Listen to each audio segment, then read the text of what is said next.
Hello दोस्तों, मैं अमित कुमार पांडे एक बार फिर से आपका अपने YouTube चैनल एग्जाम स्टडी पर एक बार फिर से स्वागत करता हूं। जैसा कि आप जानते हैं कि यहाँ से मैं आपको पॉलिटेक्निक की क्लासें एंट्रेंस एग्जाम की यहाँ से दे रहा हूं। तो आज मैं यहाँ से आज नए सब्जेक्ट की शुरुआत करने चला हूँ। यहाँ पे रसायन विज्ञान, यहाँ पे जो कि जान रहे हैं कि इसका जो मार्जिन है यहाँ पे 25 नंबर का पॉलिटेक्निक में 25 नंबर का है। बेटा ये 25 नंबर आपको तभी मिलेंगे जब आप इसको सही से पढ़ेंगे। यहाँ पे कोई ऐसा कोई जादू नहीं होता, पढ़ाई में जादू नहीं होता बेटा। यहाँ पे आपको पढ़ना ही पड़ता है चीजों को जानने के लिए, आंसर देने के लिए। अगर पता है तो ठीक है, नहीं तो आप तुक्का मारकर कभी एग्जाम को बीट नहीं कर पाएंगे। और केमिस्ट्री एक ऐसा सब्जेक्ट है बेटा जिसमें ज्यादा आपको पेन नहीं चलाना है, ज्यादा आपको दिमाग नहीं लगाना, बस चीजों को रटना है, समझने का प्रयास करना है। बहुत ही आसानी से आपको आंसर यहाँ पे मिलने वाले हैं। बस आपको ध्यान से सारे वीडियो को देखना है और आपको सारे क्वेश्चन करना है। तो आज हम यहाँ पे शुरुआत करने वाले बेटा जो लेसन है हमारा आज का, वो है तत्वों का आवर्ती वर्गीकरण। ठीक है, तत्वों का आवर्ती वर्गीकरण का मतलब होता क्या है? जैसे देखिए क्या हुआ कि शुरुआती क्षणों में जब हमें कुछ तत्वों के बारे में पता था तो हम क्या करते थे, उनको जैसे उनके बारे में अध्ययन करते और उनके बारे में ज्यादा कुछ ना पता होने के कारण उनको एक साथ फिर रख देते थे। जब रख देते थे फिर उनके बारे में जब अध्ययन करना पड़ता था तब हमें फिर उनको क्या करता था, खोजना पड़ता था किसमें कौन सा है, कैसा है।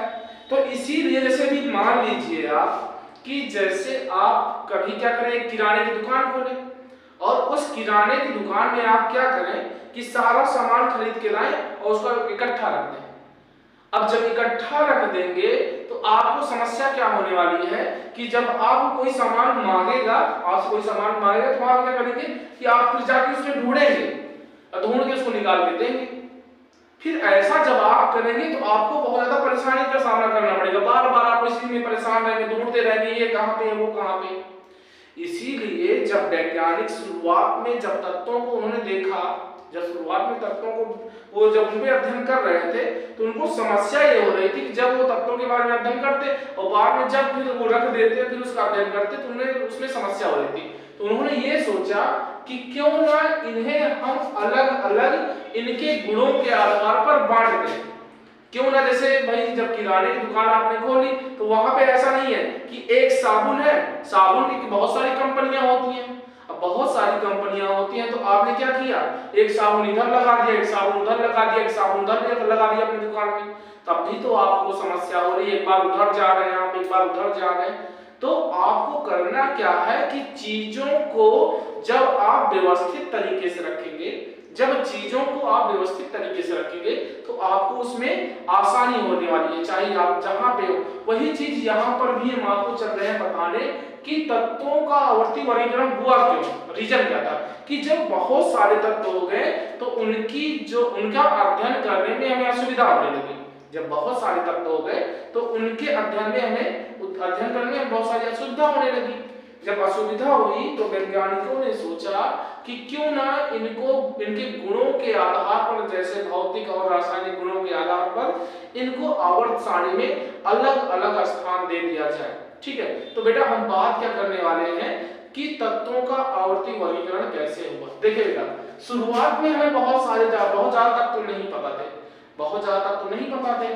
तो सबसे पहले मैं यहाँ पे जो हमारा सिलेबस है उसमें बात आता है कि किसने शुरुआत की, आवर्त सारणी को बनाने की शुरुआत कहां से हुई। तो एक वैज्ञानिक थे जिनका नाम था डाबे रायनर। एक वैज्ञानिक थे जिनका नाम था डाबे रायनर।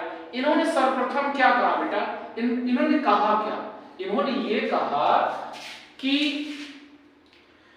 जो तत्व है, जब तीन तत्व लीजिए, कितने तत्वों को लीजिए, तीन तत्वों को लीजिए और उनके परमाणु भार के बढ़ते क्रम में रखिए। इन्होंने कहा क्या था कि तीन तत्वों को लीजिए और तीनों तत्वों को उनके परमाणु क्रमांक के बढ़ते क्रम में रखो।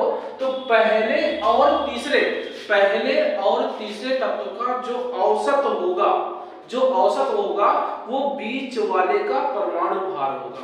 इन्होंने ये बताया था। फॉर एग्जांपल मैं बता रहा हूं, जैसे मान लीजिए कोई भी एक तत्व आप मान लीजिए, मैं सिंपल से मान रहा हूं बी सी। एग्जाम्पल ले रहा हूं, कोई तत्व नहीं है बेटा, एग्जाम्पल ले रहा हूं। और मान लीजिए जो इसका परमाणु भार है, मान लीजिए इसका 1 है, इसका 2 है, इसका 3 है। देखो मैंने इसको परमाणु भार के बढ़ते क्रम में रखा है, ठीक है। तो इन्होंने कहा क्या था, इन्होंने ये कहा था कि पहले तत्व का परमाणु भार और तीसरे तत्व का परमाणु भार का औसत, मतलब 3 + 1 और बटे क्या कर लो 2। तो यहाँ बेटा कितना हो जाएगा, 3 × 4 और 4/2, 2 दूना 4, मतलब यहाँ पे 2 आ गया। यहाँ पे 2 जो है बीच वाले का परमाणु भार हो जाएगा। इसको किसने बताया, इसको हमें डाबे-रायनर ने बताया था, ठीक है। अब डाबे-रायनर के बाद इनका जो ये नियम था बहुत ज्यादा देर तक, मतलब बहुत सारे तत्वों पर लागू नहीं हुआ। फिर बाद में क्या हुआ, इनके बाद एक वैज्ञानिक आए जिनका नाम था न्यूलैंड। जिनका नाम क्या था बेटा, न्यूलैंड था, न्यूलैंड। इनके बाद एक वैज्ञानिक आए न्यूलैंड। भाई न्यूलैंड जब आए तो इन्होंने क्या कहा, इन्होंने ये कहा था कि इन्होंने भी बेटा जैसे शुरुआती क्षणों में, जब शुरुआत में ये बात चल रही है 1820 के आसपास की, तो इस समय की टेक्नोलॉजी नहीं थी कि हम बहुत सारी चीजें जान सके। तो वहां पर हम तत्वों का वेट करते थे, तत्वों को मापते थे, उनके भार को मापते थे, उन्हीं के अनुसार तत्वों को हम सजाते थे। तो इन्होंने भी अपना जो आधार माना तत्वों को सजाने का, परमाणु भार माना था। क्या माना था, परमाणु भार माना था बेटा। तो इन्होंने क्या कहा था, जब जान लीजिए इन्होंने क्या किया था कि जब ये आवर्त सारणी बना रहे थे, कौन, न्यूलैंड तत्वों को व्यवस्थित कर रहे थे, तो ये एक चीज बताया बेटा, क्या उस समय पता था 56 तत्व। कितना तत्व पता था, 56। जब न्यूलैंड काम कर रहे थे इस चीज पे तो 56 तत्व पता था। तो उन्होंने क्या कहा कि जब इन्होंने इसको परमाणु भार के बढ़ते क्रम में व्यवस्थित किया, परमाणु भार के क्रम में व्यवस्थित किया, इन्होंने एक चीज ये बताया, इन्होंने एक चीज ये बताया नहीं, इन्होंने एक चीज ये पाया, जब तत्वों को इन्होंने लगातार ऐसे रखा तो इन्होंने ये चीज देखा कि प्रत्येक 8वां तत्व जो प्रत्येक 8वां तत्व है वो पहले तत्व की तरह समान गुणधर्म रखता है, ठीक है। इन्होंने क्या बताया कि जब इन्होंने तत्वों को व्यवस्थित किया तो इन्होंने एक चीज बताया था कि प्रत्येक 8वां तत्व जो होगा वो पहले तत्व की तरह समान गुणधर्म रखेगा। किसने बताया इसको, न्यूलैंड ने बताया।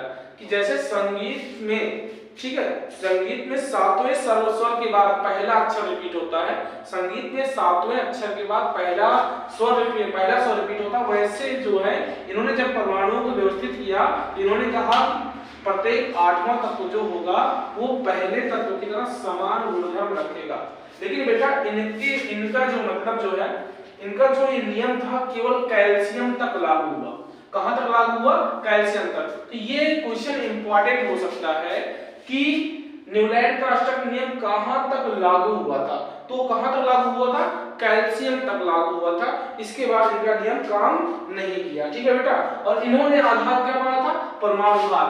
इन्होंने एक बात और कही थी बेटा, क्या कि भविष्य में 56 तत्व से ज्यादा और खोजे नहीं जाएंगे, 56 तत्व से ज्यादा खोजे नहीं जाएंगे। ये भी बात ध्यान में रखना, ठीक है। लेकिन ये ज्यादा देर तक चल नहीं पाए। इनके बाद नाम आया बेटा मेंडलीव का। किसका आया, मेंडलीव का नाम आया यहाँ पे, ठीक है।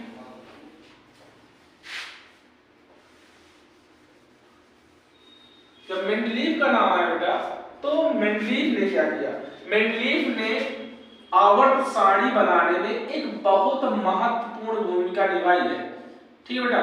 मेंडलीव ने क्या किया, इन्होंने आवर्त सारणी बनाने में बहुत ही महत्वपूर्ण भूमिका निभाई है, ठीक है। इनके समय तत्वों की जो संख्या थी 63 थी बेटा। क्या कितनी थी, 63। जब मेंडलीव अपनी आवर्त सारणी बना रहे थे उस समय कितने तत्वों की संख्या थी, 63। इन्होंने आधार क्या माना था, अपनी आवर्त सारणी बनाने का आधार क्या माना था, इन्होंने भी आधार परमाणु भार माना था। क्या माना था बेटा, परमाणु भार माना था, ठीक है। तो भाई क्या किए, ये जब आवर्त सारणी बना रहे थे तो इन्होंने दो तत्वों को लिया था, ऑक्सीजन और हाइड्रोजन। कौन कौन तत्व लिए बेटा? ऑक्सीजन और हाइड्रोजन। और इन्होंने आवर्त सारणी जितने तत्व थे लगभग सबसे ऑक्सीजन और हाइड्रोजन से क्रिया कराई, हाइड्रोजन और ऑक्सीजन से क्रिया कराई, जिससे ऑक्साइड और हाइड्राइड बने। उनके आधार पर इन्होंने 63 तत्वों को क्या किया? व्यवस्थित किया। लेकिन आधार इनका परमाणु भार ही था। आधार क्या था? परमाणु भार था। दो तत्वों को उठाया, ऑक्सीजन और हाइड्रोजन, उनके ऑक्साइड और हाइड्राइड के अनुसार इन तत्वों को व्यवस्थित करने का प्रयास किया। और इन्होंने क्या किया? 63 कार्ड ले लिए। कितने कार्ड? 63 कार्ड में 63 यहाँ पे इन्होंने पर्ची ले ली और उन पर्ची पर सभी 63 तत्वों का नाम लिख दिया और जैसे जैसे उनके गुणधर्म आते उन्हीं के अनुसार व्यवस्थित कर दिया। और जब इन्होंने ऐसा किया तो लगभग तत्व क्या हो गए थे? उसमें व्यवस्थित हो गए थे। और इन्होंने एक आवर्त का भी नियम दे दिया था कि कुछ आवर्त मतलब क्या था कि कुछ समय बाद फिर पुनरावृत्ति होती, तत्वों की सेम पुनरावृत्ति होती थी। ठीक है, फिर उसी की तरह तत्व मिलते थे। तो हुआ क्या आगे बेटा? जब ये आवर्त सारणी बना रहे थे तो इनकी कुछ कमियां और कुछ दोष थे। इनकी कुछ कमियां और कुछ दोष थे। कमियां क्या थी बेटा और दोष क्या थे? कुछ कमियां, दोष और इनकी कुछ उपलब्धियां भी थी, इसके बारे में बात करने वाले बेटा। अगर बात की जाए कि पहले हम कमी पे बात कर लेते हैं, इनकी कमियां क्या रहेगी? ठीक है, इनकी कमियां क्या थी? कमी क्या थी? इनकी कमी थी बेटा कि ये हाइड्रोजन को स्थान नहीं दे पाए। सबसे पहले कमी थी कि ये हाइड्रोजन को आवर्त सारणी में स्थान नहीं दे पाए। और अगर बात की जाए दूसरी कमी क्या थी तो बेटा ये समस्थानिकों को स्थान नहीं दे पाए थे। समस्थानिकों को स्थान नहीं दे पाए थे। समस्थानिक क्या होते बेटा? समस्थानिक का मतलब होता है जैसे हाइड्रोजन समस्थानिक 1s1, 1s2, 1s3। तो यहाँ पे हाइड्रोजन का समस्थानिक का मतलब समझिए बेटा, अगर आप इसको देखेंगे तो आपको एक चीज कॉमन दिख रही है सबमें, क्या कि इसमें सब में परमाणु क्रमांक समान दिख रहा है और परमाणु भार अलग अलग दिख रहा है। तो आप यहाँ पे क्या कहेंगे कि समस्थानिक क्या होते हैं? समस्थानिक क्या होते हैं बेटा? जिनके परमाणु क्रमांक समान तथा परमाणु भार भिन्न भिन्न होते हैं, समस्थानिक होते हैं। तो बेटा यहाँ पर ये क्या किए? समस्थानिकों को स्थान नहीं दे पाए। दूसरी कमी इनकी ये थी। ठीक है, पहला हाइड्रोजन को स्थान नहीं दे पाए, दूसरा समस्थानिकों को स्थान नहीं दे पाए, तीसरा क्या था बेटा?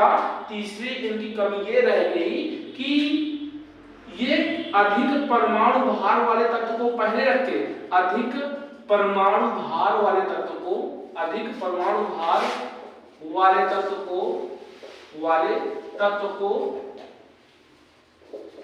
इन्होंने पहले रखा और कम परमाणु भार वाले तत्व को पहले रखा और कम परमाणु भार वाले तत्व को इन्होंने बाद में रखा था। ठीक है, जैसे ये केस था बेटा, इसी किसका केस था? ये निकिल और कोबाल्ट का केस था। ये अगला यहाँ पे चौथा जो ऑप्शन है कि इनकी और क्या कमी थी, तो इन्होंने क्या किया था कि जिन तत्वों के गुणधर्म एक समान थे उनको अलग अलग समूहों में रख दिया था। इनकी एक कमी ये भी थी कि जिन तत्वों के गुणधर्म समान थे उनको अलग अलग समूह में रख दिया था। इनकी ये कमियां रही बेटा। अगर बात करें कि इनकी उपलब्धियां क्या थी, इनसे हमें सहायता क्या मिली इनके द्वारा, तो बेटा इनके द्वारा जो इनकी उपलब्धियां थी, उपलब्धियों की बात करें तो इनकी उपलब्धियां क्या थी बेटा? हम बता रहे हैं, ध्यान से समझो।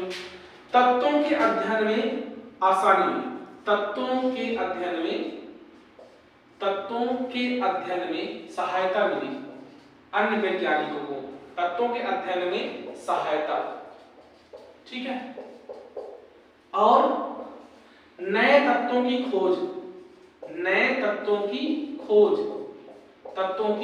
खोज हुई और नए तत्वों की भविष्यवाणी भी की थी इन्होंने,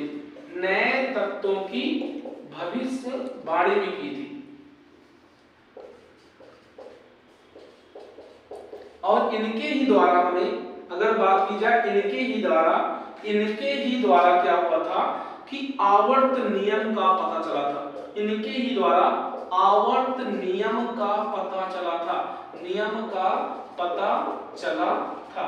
तो बेटा इनकी क्या है, इनकी उपलब्धियां थी। ठीक है, तो ये सारी चीजें, ये क्या है, मेंडलीव। देखिए क्वेश्चन यहाँ से तो थोड़ा उतना उठाता नहीं, लेकिन आप ध्यान देते रहिए, क्वेश्चन कभी भी कहीं से भी कर सकता है। ठीक है, अब हम आ जाते हैं आधुनिक आवर्त सारणी पर, जहां से क्वेश्चन मोस्ट इंपॉर्टेंट है और आपको बहुत ज्यादा यहाँ से क्वेश्चन करता है कि आधुनिक आवर्त सारणी क्या है, इसमें कितने समूह हैं, कितने आवर्त हैं, तत्वों के गुणों के बारे में।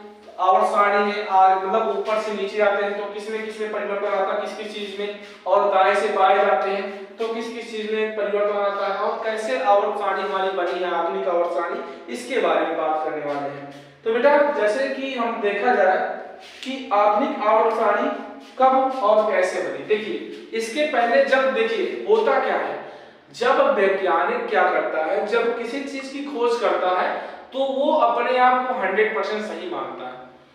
कोई भी वैज्ञानिक हो या आप ही हो, कोई बात जब आप करते हैं तो उसको आप 100% सही मानते हैं, लेकिन आपकी बातों को या कोई वैज्ञानिक जब उसको गलत साबित करके, उसमें क्या होता है कि जब उसमें चीजों का पता चलता है तो वो चीजें जो पुरानी बातें हैं, पिछली बातें हैं, वो उनको हम दबाकर जो नई बात आती है उसको हम उठा लेते हैं। तो यही बात इसमें भी होने वाली है बेटा, क्या कि जब यहाँ पे मोजले या मोसले आए, यहाँ पे मोजले आए, ठीक है, मोजले, तो बेटा मोजले जब आए तो इन्होंने परमाणु क्रमांक की खोज कर दी। इन्होंने किसी खोज कर दी, परमाणु क्रमांक की खोज कर दी बेटा। ठीक है, जब ये मोसले आए, ये परमाणु क्रमांक की खोज कर दी। जब इन्होंने परमाणु क्रमांक की खोज की तो पता क्या चला बेटा, ये पता चला कि जैसे यहाँ पे मेंडलीव थे, तो मेंडलीव ने आधार क्या माना था, परमाणु भार आधार माना था।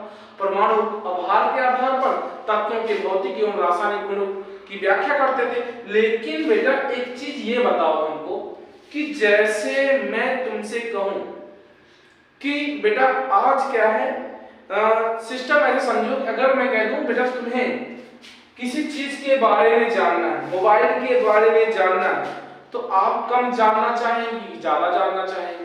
तो आप कहेंगे कि ज्यादा जानना है आपको। किसी भी चीज के बारे में अगर आपको जानने की इच्छा है, वास्तव में अगर आप जिसके थ्रू ज्यादा जानेंगे उसी चीज को अपनाएंगे, जिसके थ्रू आप ज्यादा जानेंगे उसी चीज को अपनाएंगे। जैसे मैं इसी पे बात करूं कि जिस अगर मान लो पढ़ाई के, ये आज का जैसे सोशल मीडिया का जमाना है और यूट्यूब पर पढ़ाई या बहुत सारे टीचर पढ़ा रहे हैं, तो आपको जिस टीचर से ज्यादा नॉलेज मिलेगा तो आप उसके पास जाना चाहिए। कम नॉलेज के पास, कम टीचर वाले नॉलेज के पास आप नहीं जाना चाहेंगे। तो वही बात यहाँ पर हुई क्या कि जब परमाणु भार और परमाणु क्रमांक की तुलना की गई, परमाणु भार और परमाणु क्रमांक की तुलना की गई, तो हुआ क्या बेटा,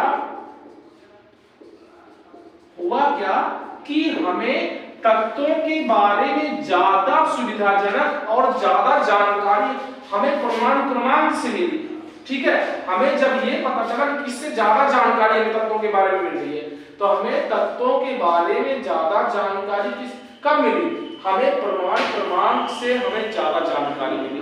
तो हमने जो आधार बनाया, हमने जो अपने आधुनिक आवर्त सारणी का आधार बनाया, वो परमाणु क्रमांक बना लिया। ठीक है, चलिए तो क्या है, अब हम देखते हैं कि आधुनिक आवर्त सारणी जो है, आधुनिक आवर्त सारणी का आधार क्या था। आधुनिक आवर्त सारणी का आधार क्या था, आधुनिक आवर्त सारणी का आधार क्या था। तो बेटा आधुनिक आवर्त सारणी का आधार जैसे मैंने बताया कि परमाणु क्रमांक, जब मोसले ने परमाणु क्रमांक की खोज कर दी तो आधुनिक आवर्त सारणी में एक नया विकास आया, एक नई ऊर्जा आई, या हम कहें चमत्कार जैसे हो गया। यहाँ पे क्या हुआ कि आधुनिक आवर्त सारणी का आधार क्या बना लिया गया, परमाणु क्रमांक बना लिया गया बेटा। तो इसलिए बोला क्या गया, परमाणु क्रमांक बना लिया गया। तो बोला क्या गया, ये कहा गया कि जो तत्वों के भौतिक एवं रासायनिक गुण होते हैं, जो तत्वों के भौतिक एवं रासायनिक गुण होते हैं, वो क्या होते हैं, परमाणु क्रमांक के आवर्ती फलन होते हैं। ठीक है, परमाणु क्रमांक के आवर्ती फलन होते हैं। ठीक है, अब आगे हम बात करते हैं बेटा आधुनिक आवर्त सारणी के बारे में बात करते हैं, व्याख्या करते हैं कैसे क्या क्या चीजें हैं। ठीक, तो बेटा क्या है कि जो हमारी आधुनिक आवर्त सारणी है उनको 9 स्तंभों या 18 समूहों में विभक्त किया गया है। ऐसे कितने समूह में बेटा, ऐसे देखिए जो हमारी आधुनिक आवर्त सारणी है वो कैसे बनी है, ऐसे इसमें 9 स्तंभ या 18 समूह है। ठीक है, यहाँ पे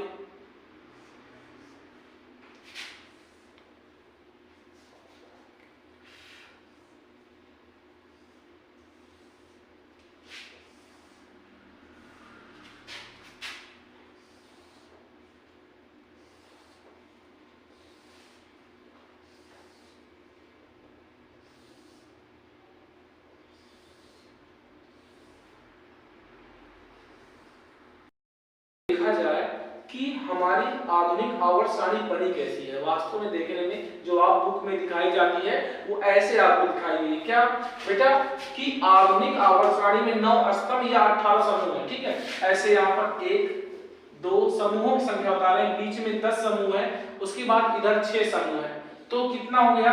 अगर इधर देखा जाए तो मैं इसको सीधा 2 लिख देता हूँ, 2 समूह यहाँ पे है, 10 बीच में और 6, तो 10 2 12 6 18। ठीक है, और हमारी आधुनिक आवर्त सारणी 4 ब्लॉक में बांटी गई है। 4 ब्लॉक में किसमें किसमें बेटा, इसको जो है इसको यस ब्लॉक बोला जाता है। ठीक है, यस ब्लॉक है। कौन सा ब्लॉक है, यस।